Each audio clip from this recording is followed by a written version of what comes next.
Oh my god. Like when it comes to things like sports, you can imagine that some people just have like particular genetic profiles which allow them to perform a lot better in those sports.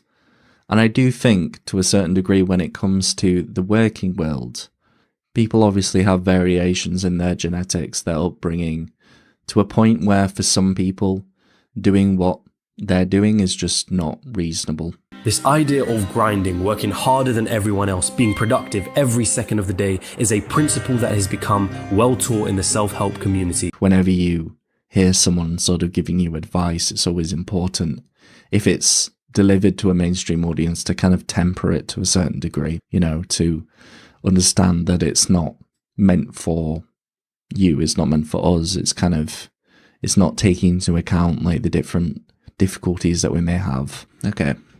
I'm situating my brain into producing words.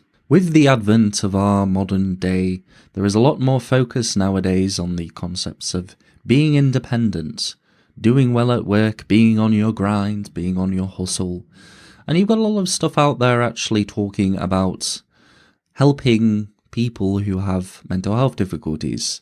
But at what point does self-help, what point does advice that people give you on the internet actually becomes something which is negative? So today we're going to have a look at a video from James Jani called The Toxic World of Self-Help, Hustle Culture, Toxic Positivity, Addiction, and Fake Gurus? Let's go for it, guys. I still remember how it started. It was 4 years ago. I had just finished a normal day of school and went to meet up with one of my best friends. As I approached him outside the school gates, I noticed a book in his hands, and me being the curious kid that I was, asked him what he was reading. The front cover looked ugly. It was an obnoxious red with a font that didn't look quite right, but what fascinated me was the title, How to Win Friends and Influence People. It took me a whole year of procrastinating before I finally decided to do it. I've heard of that book before. I haven't read it. I don't tend to do a lot of reading. Like I have a pretty minor amount of like Audible credits that I can use every day, every sort of month. I ordered Dale Carnegie's book from Amazon and I started reading. And just like that, I was hooked. Self-development consumed me. I signed up to the local gym. I started paying attention to what I was eating. I started scheduling my days out. I started taking my passion for acting at the time more seriously. I read book after book after book. I followed all the gurus I was told to follow. Meditating, taking cold showers, reading affirmations to myself, visualizing my goals. I read more, I exercised more, I hustled more. I felt more confident and motivated than I had ever felt before. This is it. I told myself this is what my life had been missing. Everything was perfect. Interesting. At least, that's what I wanted people to think. There's a lot of stuff which kind of comes under like the self-help kind of self-improvement umbrella, which I really don't agree with. Like a lot of stuff like related to productivity, particularly like specifically about like setting goals. Like people are saying all the time, like, oh, shoot for the stars. But they kind of neglect to remember that our human brains are biological and incentive. And some people have the capacity to like set these big goals that they only can achieve in, you know, a certain amount of time. But to a certain degree, you need to be fluid, I think, in life and sort of adapt to things and perhaps set more reasonable goals, I believe. Because if you set more reasonable goals, like if you set like a goal which is super out there, and like, okay, so my goal this year is to get 100,000 subscribers or something related to that. If I get 50,000 subscribers, I'm going to feel rubbish because I didn't reach this like ungodly goal that I've set myself. But if I set my goal at like about 50, if I set my goal at even 30, to be honest, then if I got to 50, it would be like a massive thing.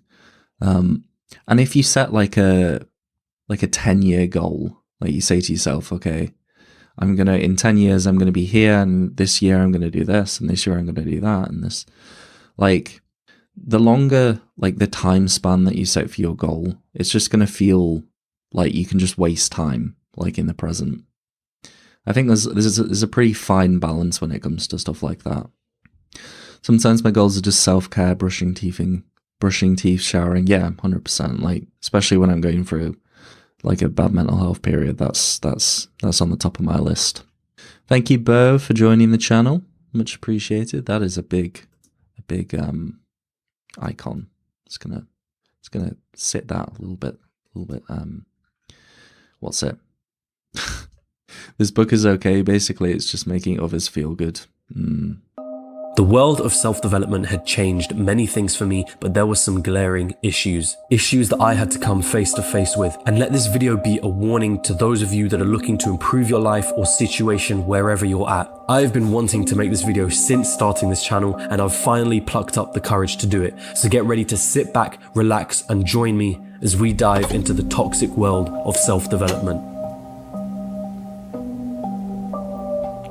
Spooky.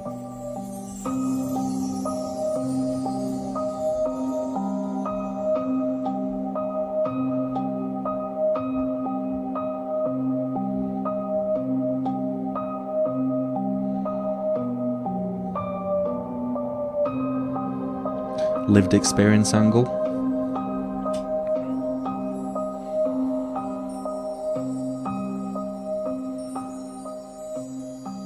Hey, are you looking to improve your life? Do you want to change your current situation? Have you had enough of having enough? Do you want more happiness? Money? Do you want to be liked?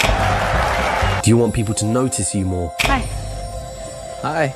Do you want to prove them wrong? The people that you know don't believe you can achieve something great? This is where it begins. At least for me, it started here. The reason I procrastinated on buying Dale Carnegie's book was because I never felt the need to. That was until my first year of college. For whatever reason, I struggled to fit in and find my place in that first year. Although technically I had friends, there was this underlying sense of loneliness, like I just wasn't myself. I was constantly worried about what other people were thinking of me, and I had this unhealthy desire to be liked by everyone. Then it got to a point where I said enough was enough. I didn't like feeling the way I did, so I decided to make a change. And that is what brought me to the world of self-help. That's really weird. I mean, it was definitely not like the first year for me, because the first year for me at university was pretty much just studying and doing my taekwondo. I was sort of in a long-term relationship at that time, so I didn't have too many needs when it came to socializing. And I had a few friends that I would like see at like around the dorm rooms, but yeah, when it came to my second year, that was kind of a similar story for me. That was where I became quite like pretty incredibly like lonely and isolated for like a lot of it. Like, I didn't really understand how to like go out and make friends and where to go and to find friends and how to like navigate the dating world, how to sort of set up my own routine at home, outside of like doing taekwondo and doing schoolwork, you know, things related to like diet and, you know, so I very much, that was kind of the time at which I dived pretty headfirst into the self-help stuff. It was also actually the time where I started to mask more. So there's quite a lot of people out there who are sort of giving advice on socializing and dating, and I didn't really factor in a lot of my autism when it came to stuff like that. So I very much tried to kind of emulate what these people were trying to say, and it led me to sort of masking for at least, you know, a couple of years pretty heavily. It's kind of a bit of a step forward and a step back in a sense, because it helped me understand a bit more about socializing, but it kind of left me a bit detached about who I was as a person. Friends is super hard, yeah. I don't know where to find friends either. I would like 2 more happinesses, please. Yeah. I find a lot of self-help have a generic pattern, really made in a way that molds individual in a cult-like way. I mean, it's. I would never really want to go to like a motivational seminar, you know. I'm not really into the whole, I'm going to go somewhere and listen to someone who's going to like help me feel motivated, because I know that for the day I will feel motivated, but as soon as I get back into the regular sort of ins and outs of modern day life, it's going to get to a point where I forget about it, or the motivation wanes. There's got to be some, if I'm going to go to see someone speak, I want to learn something, understand something a bit better. This context is important to note, because one of the biggest reasons for someone wanting to improve themselves is because they have a sense of dissatisfaction with where they're currently at. Yeah. And there's nothing wrong with that sentiment. Wanting to change your current situation because you're unhappy with it is a very powerful thing to do. The problem here lies in your vulnerability. If you're in a dark place and you're looking to get out of it, you can be susceptible to certain problems. Self-development has a nice lure to it, doesn't it? A world of people trying to be better versions of themselves. A world where you take control over your life and decisions. A world that makes you feel like you're making progress, like you're maturing and doing what nobody else is. This is it, you tell yourself. Whilst everyone else is partying and indulging in short-term pleasures, I'm going to be working on myself. It feels great, doesn't it? You feel better about yourself, don't you? You feel better about yourself when you think about it. But when you're actually in the middle of it, it's not. Like, it's pretty, it's kind of like the motivation to do stuff comes from a very negative place, or like a very negative self-image. It's less kind of about wanting to make yourself better or help yourself, and more trying to avoid those feelings that you have about yourself by like validating and showing yourself that you're not like that, if that makes sense. That's just my experience of it. Group motivation all at once scares me. Yeah, I've done those and they were so cheesy and awkward for me. Catlow says, I couldn't graduate university due to autism, but I found some good neurodivergent friends there. I know a lot of autistic people, neurodivergents, who have like dropped out of university. It can be a really difficult place for us. Like, not even just speaking about the social landscape, just the way that the sort of the academic programs are set out and the exams, it can just be a bit too difficult. It feels like you've climbed right out of that dark place you were just in. You've taken the bait, you've trusted a new voice in your head, and that is when you become blind to the traps that lie in wait.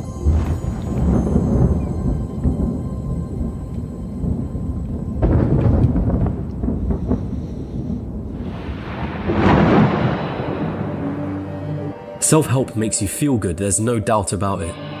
There's this amazing feeling of satisfaction that I felt after finishing the final page of every self-help book that I read.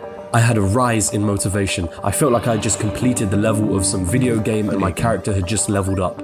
You see, after every self-help book that you read, after every self-help video that you watch, there is a surge of dopamine that rises straight into your brain. That feeling of accomplishing something after reading each book made me feel incredible. And after finishing that self-help book, I would go straight onto Amazon and order a bunch of new ones. That cycle would repeat itself many times over. Buy a new book, feel a strong sense of motivation. Are they trying to like pose this idea of like toxic self-help as being an addiction? Never heard of anybody using it in that way, but it's starting to be elucidated a bit more. After reading it, and then buy another book, and on and on and on it went. If you still don't see the problem with what's going on here, let's take a look at the addictive side of dopamine. The reason anything becomes addictive is not because of the thing itself. The reason someone becomes addicted to a drug is not the drug, it's what the drug does to your brain. That rush of dopamine is what gets you hooked. And make no mistake, it is easy to get hooked to self-help. Whether orchestrated or not, the self-help world can put you under a massive illusion, the illusion of progress. After reading that book, you feel accomplished. After attending that seminar, you feel accomplished. After watching that self-help video, you feel accomplished. You feel like you've achieved something great and have done something really productive. That motivation lingers in your system, urging you to buy the next book, attend the next seminar, watch the next video. It's only when you take a second to pause and reflect when you realize nothing has changed. One of my favorite authors, MJ DeMarco, has a concept in his book called action faking, which is doing things that make you feel like you've accomplished something even though no actual progress has been made. It's that weird urge you get to clean your room when an important assignment is due. It's creating a schedule and... Yeah, action faking is strong. I feel that quite often sometimes, when I don't want to get on and like get some videos edited, so I'll watch like a video on how to edit better. I know in the back of my head that I'm just wasting time, but it kind of feels a little bit like I'm making some progress, I get that. Self-help peddlers are usually insecure and screwed up themselves, but conning others into making them think they can fix their lives and getting rich. In the process, distracts them from their insecurities. These books made me worry because I didn't know if I could implement what they advised. Yeah. I think like the issue with any sort of general help that people offer you is like that usually the best way of overcoming something or progressing in some way is to analyze where you are now and where you want to be, and then make your own steps up, like steps that you feel that like you can do in order to get there. Like if you just sort of, I think obviously there's a balance, and obviously like reading up about how your own brain works and how other people have done that can be somewhat helpful, but it can sometimes for some people get into this like cultish like mentality, not wanting to take a break, not wanting to like actually do the work or try things out, that other people haven't suggested to them, that just things that kind of popped into their brain about being things that they could try that might help them, but they ignore them for this kind of general self-help. And then calling it a day's work once you're finished. It's reading about business but never actually starting one. It's buying the business cards instead of actually picking up the phone and making a sale. Action faking is an even more lethal form of procrastination because you're tricking yourself into thinking that you're actually making progress. So let this be your first warning. You don't need to read every self-help book out there, or attend every seminar, or buy every online course, or listen to every business podcast. There's a time when you're doing too much consuming and the action that needs to be taken is postponed. This is the first trap that so many people get themselves into, and it has dramatic consequences at the end of it all. An empty wallet, a whole bunch of temporary motivation, and a gut-wrenching realization in the back of your mind that knows you haven't achieved anything yet. You haven't made any progress. You only got better at convincing yourself that you did. But behind this self-help addiction is something more sinister. Because on the back of your constant purchases and your constant chasing of motivation, someone is profiting, someone is winning. Yes. Question is, who?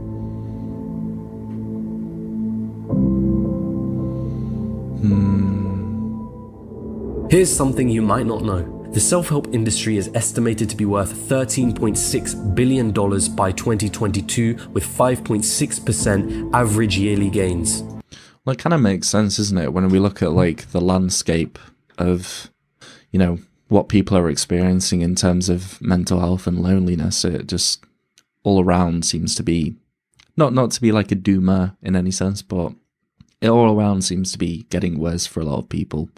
And, we are adaptable as human beings. We want to kind of fight against stuff quite often, and so if we're in a bad place, we want to find a way out, but the way out is not always easily discernible.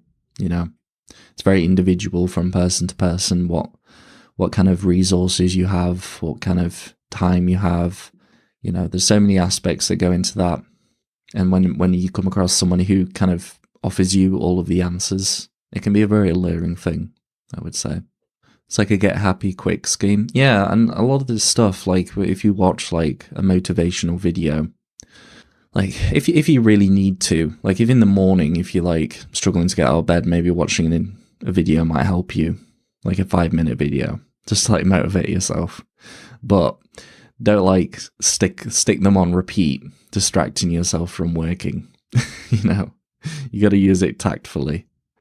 Yes, the key word is self. You have to take the steps to improve yourself, even though it's hard to change sometimes. Self-help industry is full of people helping themselves to other people's money. Yeah.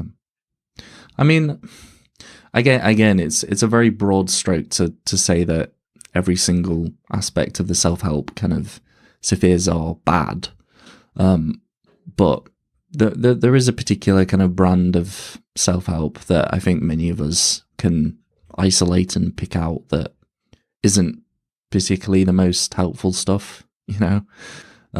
The idea that everybody who engages with self-help is going to get to the point of that sort of, I don't know, the pinnacle of wherever you want to be is quite silly, because that's not how like statistics work, you know. I usually watch a 10-minute video in bed before I get up. Helps a lot. That's good. I mean, to be honest, like the best motivation that I can find is watching a movie, like really getting engrossed in like a really good movie with a good story. You know, someone who's had stuff that's hard and like made something positive out of it. I feel like that can be quite beneficial for me. I usually feel that for maybe 2 or 3 days after you listen to the monologue of Blade Runner. I mean, motivation can be good, like even if it's just a sort of a quick thing, but I would never go to a seminar on motivating myself, you know. I mean, it's very easy for people to say, just like do more work, just don't waste time, just do that. Like everyone knows that. It's just, you know, everyone knows what they need to do. It's just it's kind of silly at a certain point, isn't it? To put it lightly, people are making bank off of self-development. The selling of books, seminars, online programs, podcasts, blogs, coaching, live speaking events are some of the main mediums used. So why does this matter? I remember being obsessed with certain gurus when I started getting into this. I happily would take out my wallet and spend money on their books, their products, and continue consuming their content with a smile on my face and that all too familiar feeling of artificial motivation. The thing is, I never questioned their motives. I saw the self-development world as a secret community that I was a part of, a community of other individuals looking to better themselves. Sure, these gurus were making money, but they were providing so much value in return. They were trying to make my life better, right? Pause. This type of naive thinking becomes problematic when you're dealing with an industry that is worth billions. You are more profitable to the self-help industry, unhappy and discontent, than you are happy. Yeah, I was just thinking along the same lines. Yeah, that's one of the issues, isn't it?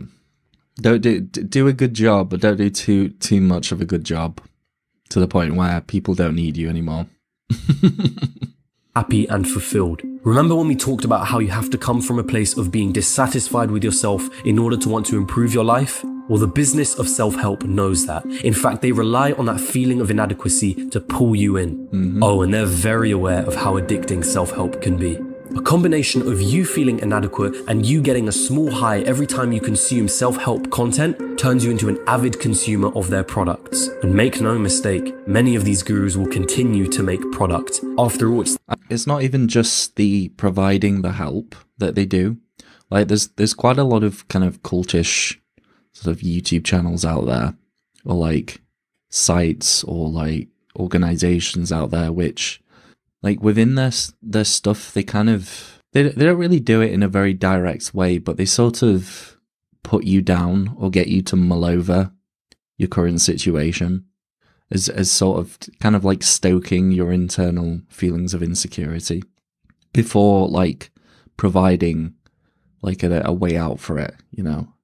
And you may not even be feeling that bad about yourself before you go into it, but they kind of make you feel like that.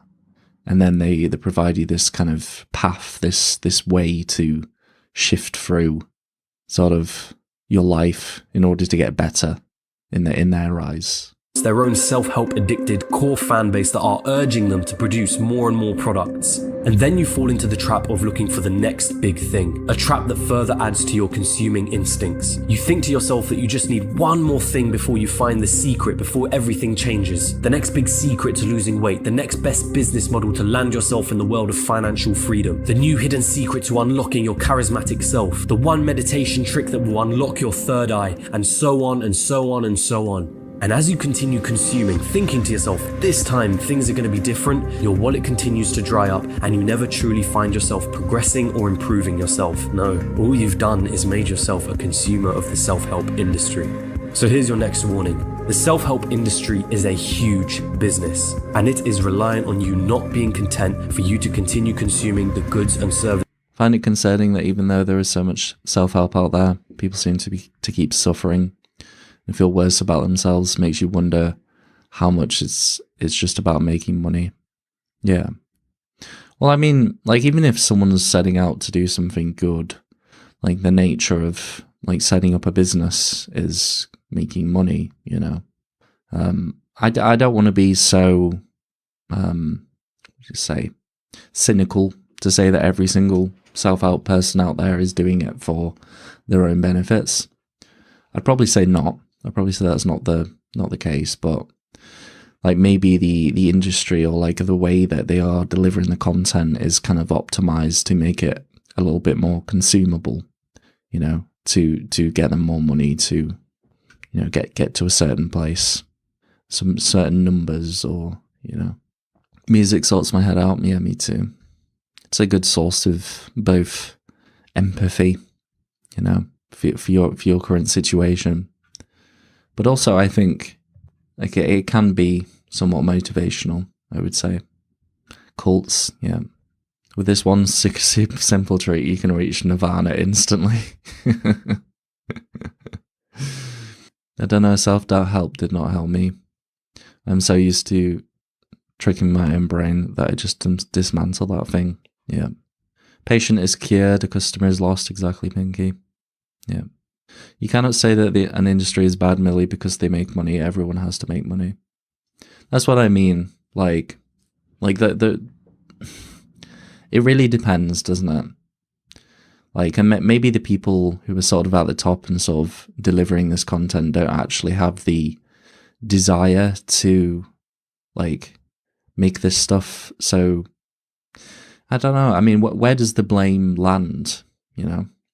Is it on them? Is it on, like, the businesses that are around them, the way that the editors, the way that they produce their content, the script writers? Is it the actual people who are sort of consuming it over and over again to make them feel better?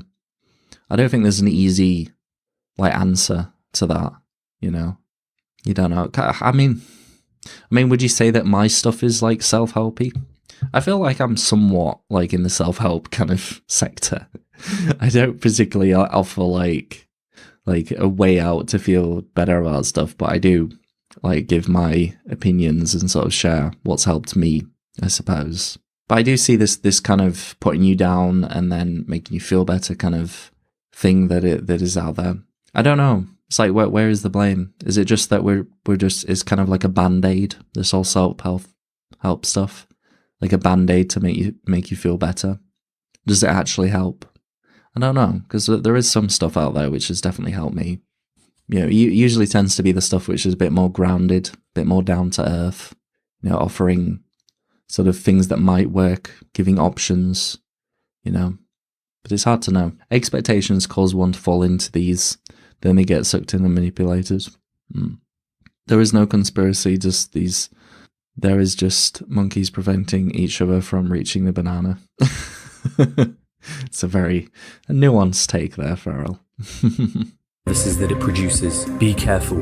Question your favorite gurus. Question the real value of the books and the courses and the seminars that you attend. Ask yourself, do I really need to be told to write down my goal 7 different times in 7 different books from 7 different gurus? Ask yourself, have I consumed more from this industry than I have actually put into action? I mean, if you really want to engage in self-help, I think like it's not good to like constantly consume it because it really just doesn't get embedded into you.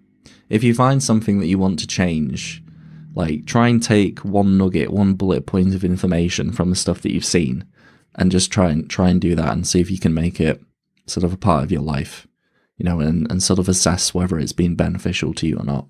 But like a whole book, you know, it's I don't know. I mean, I feel like you can just get. I've never spent any money on self-help stuff, to be honest. It's mostly just been looking at it on YouTube. you know. I suppose you could argue that that is some way giving them money and it's kind of marketed towards me, but yeah, it's a very sort of, there's not as much spending going on there, that's for sure.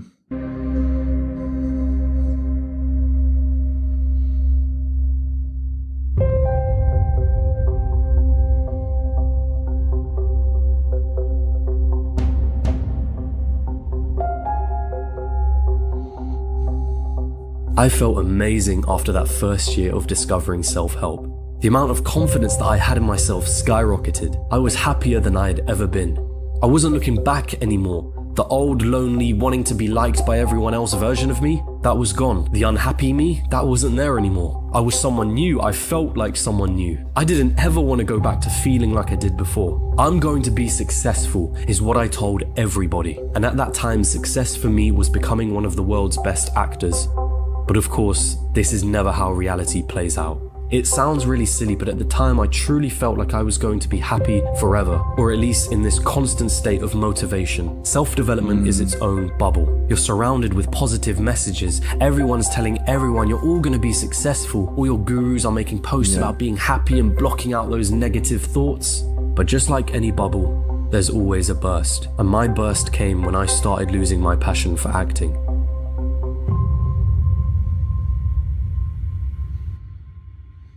You're a self-advocate for a specific condition which overlaps with self-help, but it's not exactly the same thing.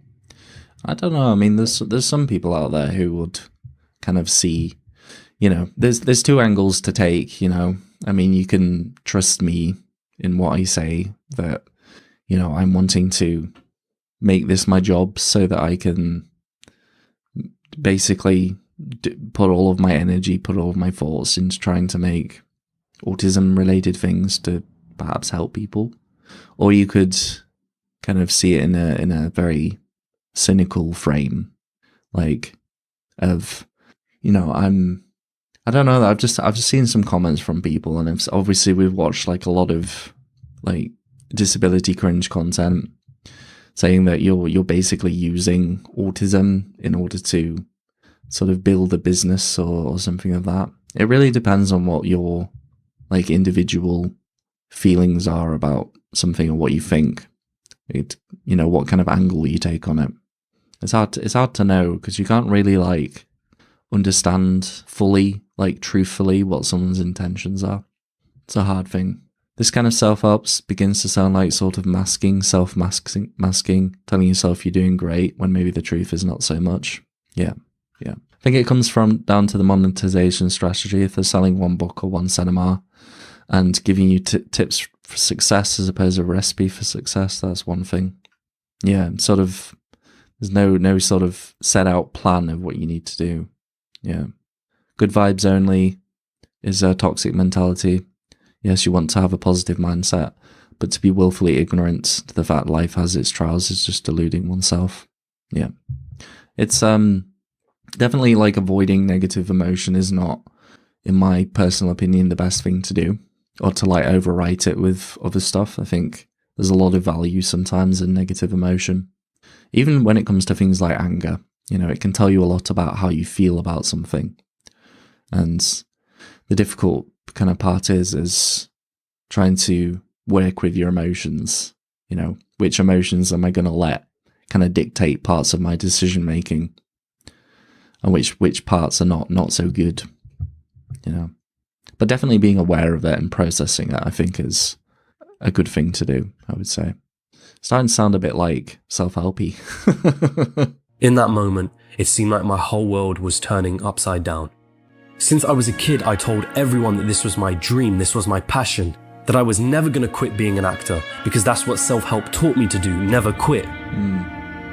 I had made myself out to be this person who was destined to be successful, someone who had all their shit together. And now, as my passion began to falter, I was left with this deep sense of dread and doubt. And I never said a word to anyone, not for a long time. I tried to convince myself that I wasn't losing my passion, that I had everything in check as I always had, that nothing had changed. Why, you might ask? Because in this bubble of self-development, surrounded by positive messages, I was made to believe that negative thoughts about quitting were wrong. And even worse, I felt like if I accepted those feelings of unhappiness with what I was doing, I would go back to being the old version of me, the version... I don't know about you guys, but I feel like a lot of this kind of motivated, kind of positive kind of mindset towards stuff, I feel like it's a lot more based in like sort of American philosophy as opposed to English philosophy. I feel like in England we tend to kind of err on the side of perhaps being a bit too negative sometimes.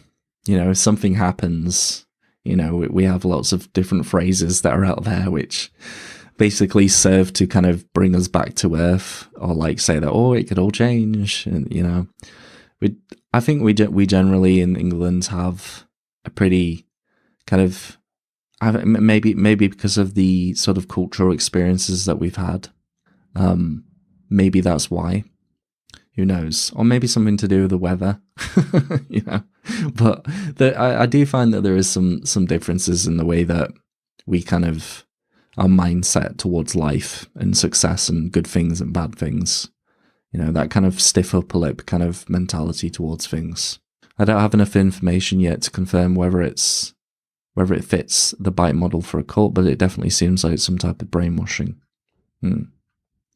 Yeah, I mean, it's kind of like self-brainwashing to a certain degree, you know, self-delusion, maybe. I think that the as with everything, there's a middle path, there's a middle ground to strike with stuff like this. I think, you know, for me, I don't particularly have a lot of kind of intrinsic, well, I do have intrinsic motivation, but I don't have a lot of like hope, like within me.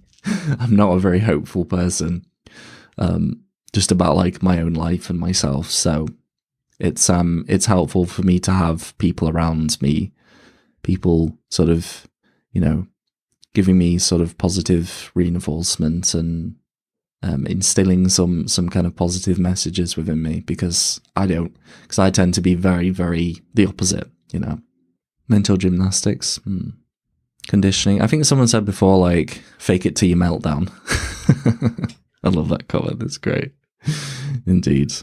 Yeah, just drive yourself into the dirt. I think one aspect to this that I think is good to talk about would be like being autistic, being disabled. I feel like a lot of this stuff can kind of, because it's so generalized to a very mainstream sort of wide audience, a lot of the stuff that they talk about, and indeed a lot of the kind of things that they put us down for not being able to do, could be some things that are due to our disabilities.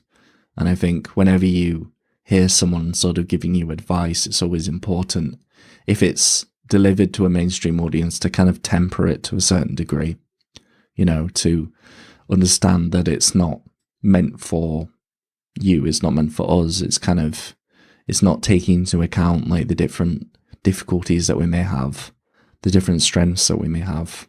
Yeah, fake it till you melt down. Version of me before self-help. It took me a whole year of inner self-talk and debate until I finally realized I had to come to terms with quitting, and I had to accept a truth that the world of self-development was trying to hide from me. There will always be struggle, and that's okay. It's okay to not be okay. Amidst this sea of people spouting the same positive, optimistic, good vibes messages, I realized that the actual meaningful things are created through struggle. Sure. Rich people don't sleep 8 hours a day. That's a third of your life. If you want it, if you want this, it's work. Work like hell. I mean, you just have to put in, 80 to 100 hour weeks every week. Because I got the hustle muscle. And he's like, what? I said, I got the hustle muscle. Work. Hard work. Working hard. Work hard. Hard work. Work harder. Work hard. Hard work. Oh my God. Oh, that old chestnut. Man, like, I think even, like, when it comes to things like sports, you can imagine that some people just have like particular genetic profiles which allow them to perform a lot better in those sports. And I do think, to a certain degree, when it comes to the working world, people obviously have variations in their genetics, their upbringing, to a point where for some people, doing what they're doing is just not reasonable. There's got to be some kind of genetic mutations that allow them to not have as much sleep, that allows them to kind of have a lot more sort of emotional control. You know, there's got to be some level of like genetic factors which go into such a thing. And you could argue even things such as intrinsic motivation could be somewhat genetic, you know. It really depends. So for some people, like this would, for most people, it would drive them into the dirt. But for some people who have the, you know, particular genetics that they're born with, I think maybe they could flourish in that sense. But it's got to be tempered a lot based on like individuality. And if you hear lots of people around you saying you need to work harder, and you are spending pretty much all of your life working at this moment, someone else telling you to work harder, and you know you're already at max capacity, it's not going to be good. It's so destructive. Yeah, it can be. Hard work. Pull yourself up. In this new world of Instagram entrepreneurs, fake gurus, and humble bragging, a whole new culture has been formed. And it runs deep in much of the self-help world. The term hustle has become a buzzword, and even I'm guilty of using it. This idea of grinding, working harder than everyone else, being productive every second of the day is a principle that has become well taught in the self-help community. Now let me be clear, I'm not saying that working hard is a bad thing. If you're trying to be successful at anything in a relatively crowded market, you are going to have to work hard at the right thing. The problem with hustle culture is that it's about working hard for the sake of working hard. Yes. It's become this romanticized concept. It's about sounding like you're busy and working towards success, even though you're not achieving anything. It feels good to pretend that you're hustling, but I can guarantee you that the people who are bragging about working hard and hustling online are actually doing a whole lot of procrastination and action faking. And then there are those that are actually working every single hour of the day, trying to make something work for themselves because that's what hustle culture taught them is the right thing to do. But that is also problematic. Working hard is one piece of the puzzle. Working hard at the right thing is the final piece of that puzzle. Yeah. You can push as hard as you like against a brick wall. It's not gonna, you know, just because you are pushing harder does not mean that it's gonna crumble. You know? There is an aspect of like thinking about things, varying things, trying things out.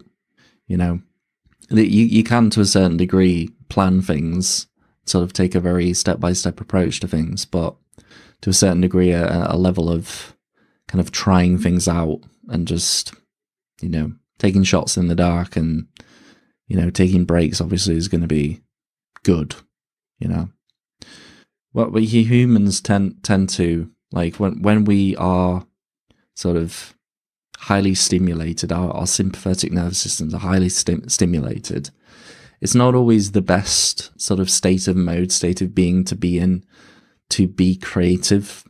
You know, it's not always the best thing to do to stimulate yourself in order to, that sounds weird, stimulate yourself in order to do something creative or like push yourself to meet deadlines for something that's creative. You know, it's not always the easiest thing to do because it's kind of counterintuitive to a certain degree. Really depends on what you're doing, you know. I mean, if you are like running a business and you're like managing people, maybe you don't need that much creativity. It really depends on like the profession that you're going for, I think. Don't get good at anything you love either, as you ensure hating it if that thing becomes your job. Yeah, that's true. Yeah. Sounds like your dream job until you get to a point where you are like hating waking up. Pushing hard is also incredibly relative. Starting point matters, environment matters, support matters, 100%. Yes, don't get good at anything you hate. Yeah, working that much does actually cause people to get sick. Yeah, I think Japan is a great example of, you know, the sort of the epitome of hustle culture. You know, the amount of like negative things that people do to themselves because they don't get a certain level of grades. It's crazy. Seeing like those places where you can sort of get your anger out. You can go and smash stuff. I think those are quite popular in Japan. I mean, there's a culture around, if people find you sleeping at your desk, it's not seen as laziness. It's actually seen as a good thing because you are working yourself to the point of exhaustion.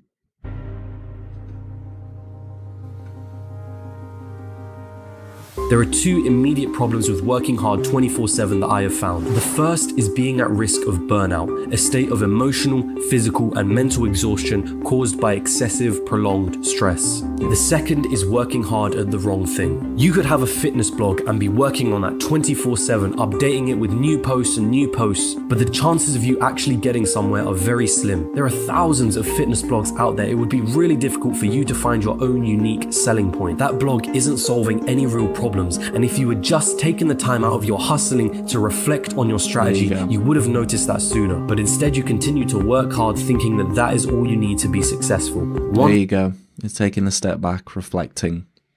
It's really hard to do that when your entire diary is full and you're always moving forwards and you're always hustling. Like, you're never giving yourself to relax, to enter kind of a state of reflection and creativity, because, you know, even if you were to go to like the gym, you know, and do something productive, you obviously have a lot of time that you could be, you know, sort of thinking, you know, at the gym. But if you were very heavily engaged in this whole self-help kind of hustle culture stuff, you're not going to be giving yourself time.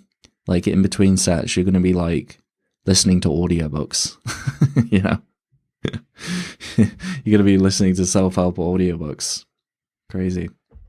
Once more, the darker sides of the self-help industry revolve around casting a shadow over your eyes, making you feel as though you've accomplished something when you actually haven't, keeping you hooked to the next product and the next product, or in the case of hustling, keeping you attached to the idea that advice like working hard encompasses everything it takes to be successful. It doesn't. It's a facade, and the darker sides of the self-help industry rely on you believing in the illusion to stay profitable.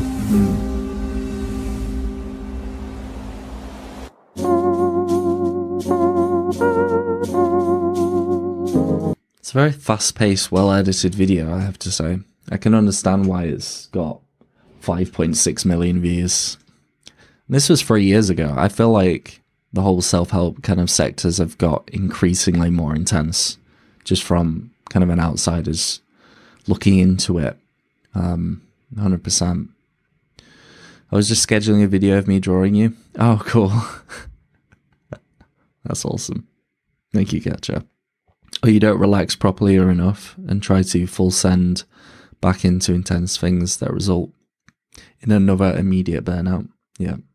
Well, everyone's got their sweet spot. And I think the sweet spot for everybody lies somewhere. You know, I probably, compared to the people around me, probably spend a lot of time working, like more. But for me, working to the degree that I do is good for me, because if I don't, then I get myself like into a bad state. But there is a sweet spot, because if I do too much, like, of course, gonna burn out. It's gonna be difficult, you know. I realize that this video has probably left some of you feeling a little confused about what you should do and what advice you should listen to. I obviously don't have all the answers, but I can say that the things that have genuinely helped me out in my life so far are going to the gym and eating healthier, going to bed earlier and waking up earlier, writing my goals down for the week, the month, or the year, but with an understanding that these things may or may not change over time, meditating, and reading books that are actually practical and help me out with whatever situation I'm facing. Hands down, two of the greatest books that I've ever read are The Power of Now by Eckhart Tolle and Unscripted by MJ DeMarco. With both of those books, I never felt like they were trying to get me hooked to a product, or that they were just trying to give me a sense of artificial motivation. But with all that being said, let this video be a warning for the traps that might lie in wait if you do decide to get into the self-help industry. And if you do decide to make that decision and go through that journey, just make sure not to fall into the same traps that I did. So thank you for watching, but stop, do not click. Again, even with that set of advice, I would say it's pretty highly independent. You know, perhaps maybe waking up really early is not ideal for you. You might be a night owl. It might just not be in your like biological clock to do that, or like ideal. You might just find even if you do wake up earlier, you just spend most of the time that you're awake waiting for the time that you would usually wake up so that you can start getting on with things, you know. It really depends on the person, I would say. But I mean, the things that you suggested, I think that's good. I think the main point I would try and extract out of that is that if you are looking for help with something, be like cognitive about what you want help with. You know, so if you're looking for advice about how to, I don't know. Okay, I'm going to take the example of YouTube. You know, perhaps maybe reading a general sort of self-help book is not the ideal way to sort of improve your YouTubing journey. Perhaps go and look at a particular issue that you have with YouTube and get some help or advice around that, you know. Well, thank you very much for that, Bex. Much appreciated. Wow, I think that's like the largest like super chat that I've ever had, so thank you so much. Much appreciated. Greetings from the UK. Click off the video just yet. I know you're sick and tired of YouTube people giving you the monologue of like the video, comment down below, share it with your friends, subscribe, and whilst I recommend you do those things, I do want to take the time to say thank you dearly for watching till the end of this video. I put a huge amount of effort into creating these videos and I love doing it, so if you enjoy these sort of documentary style videos on business, finance and life in general, do feel free to check out my other content. I really think you'll do feel free to check. I do that all the time. Thank you very much to James Jani for doing the like, subscribe stuff for me, because I hate doing that. So if you do like the video and you do want to see some more stuff from me, obviously that's very helpful. And nothing better that you can do to support me than becoming one of my members for as little as 99p a month. Really helps me out. So that was an interesting video. That was The Toxic World of Self-Help, Hustle Culture, Toxic Positivity, Addiction, and Fake Gurus by James Jani. I will put the link to the video down in the description. If you want to go over, give that video a like, drop on subscribe. Very well produced, awesome video. And a lot of interesting things to say about the world of self-help. Definitely some things which have been reflected in a lot of my ramblings about the nature of being autistic in our modern day. So, yeah, it was an awesome video.